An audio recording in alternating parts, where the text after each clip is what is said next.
Hello, this is David with entry number 1048, 47 maybe. I'm here in the apartment. I'm actually recording this. I'm cheating a little. I'm recording on Sunday evening. It's currently about 6:40 p.m.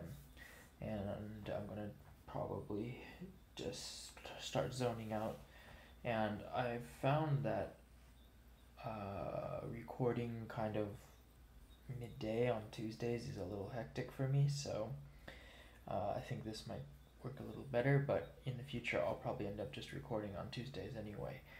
Um, I had a really good weekend today. I want to talk about two things today. I had a really good weekend and work. So basically, the weekend was spent at the highlight of the weekend was spent on Miyajima, which is an island um, about 45 minutes away, 45 minutes to an hour away, and it's kind of a holy site. It's most famous for having a water gate, or in Japanese, a tori in the water.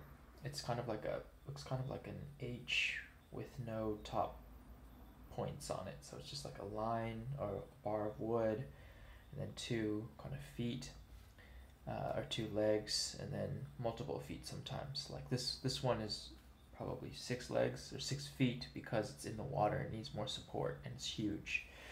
A typical tori might be 3 meters or about 13 feet tall, and it might have like just 2 legs, two long big pig legs, but no feet.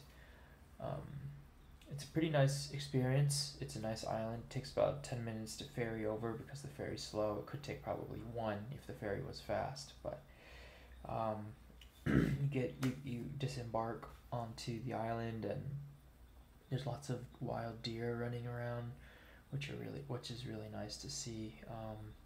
Not a huge fan of deer, to be honest, but they are cute. They are very cute, and these ones are all very safe.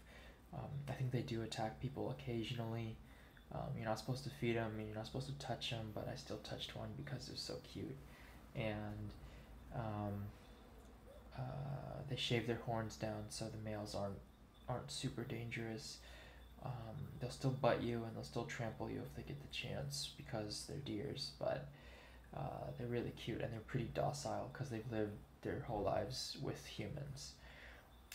I'd say I saw about 30 or 40 deer while I was there, and they're all over the place. They're just kind of running around freely.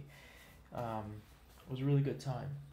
I went with my buddy that I have here, and we ate a lot of good food and just kind of horsed around for the most part. We went on a really long hike. I'm pretty sore from it.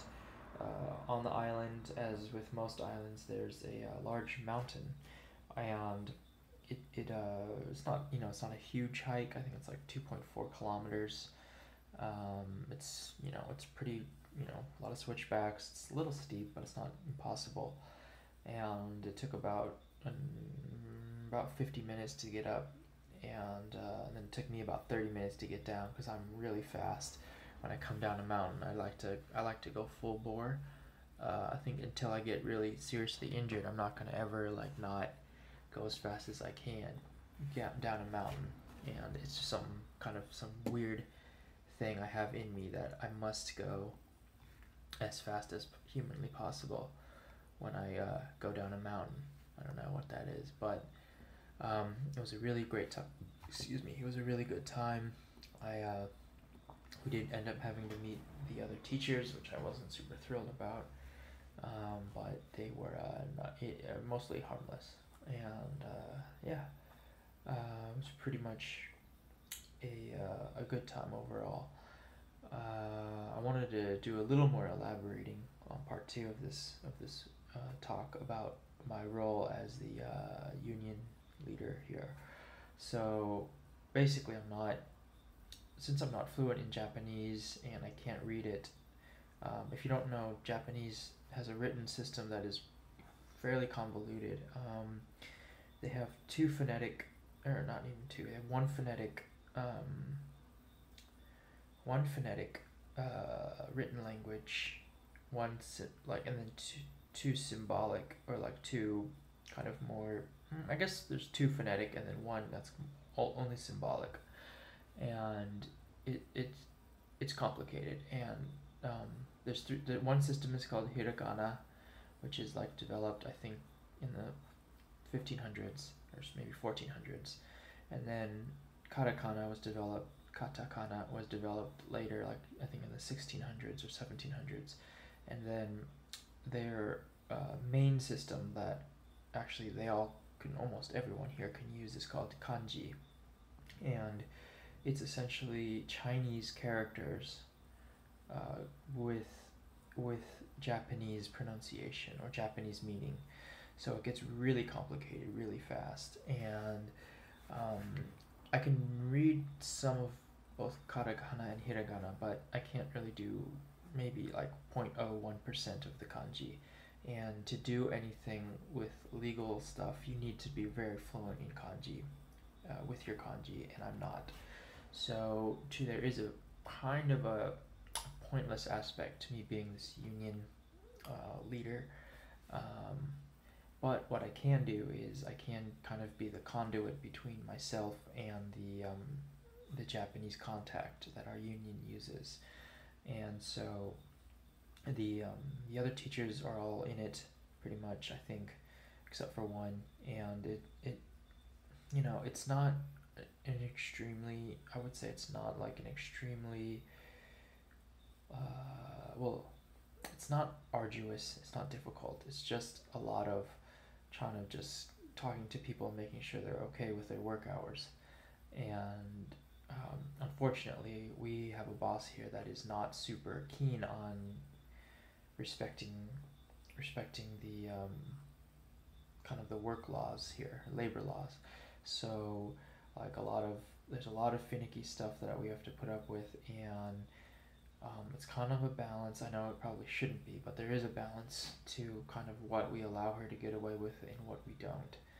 And it's difficult. It's difficult, and it just makes it even more difficult because we can't really speak the same language, and she can kind of get away with a lot of stuff because at the end of the day she's signing our paychecks, and we really are definitively second-class citizens here, which I don't think anyone is gonna like protest, like because we are still getting paid, decently, and we are getting, a lot of our accommodation is paid for by the company and all this stuff. So it's not unlike indentured servitude. It's, of course, it's not like slavery, but what we have, the situation that we have here is pretty much like a quid pro quo. Like, we're giving her our time and our energy and teaching classes for her, and she's basically paying us what she feels is fair. Not what is fair, but what she feels is fair. So I'm not, it's not the best situation. I totally admit that, but it's not to the point where people want to quit. I mean, people have quit in the past, but it's not to that point, to that extreme yet. I know that's not a great thing to say, but it's what's true. And at the end of the day, sometimes that kind of subsistence level is the best you're gonna get. So, we did put our foot down recently, and it wasn't exactly met with a result that we're all happy with, but it's something that we all can kind of barely, accept as fair. It's fair, but we're not happy about it, basically. Anyway, that's about it for today. Thanks for watching, and I will talk with you in a couple days. Bye.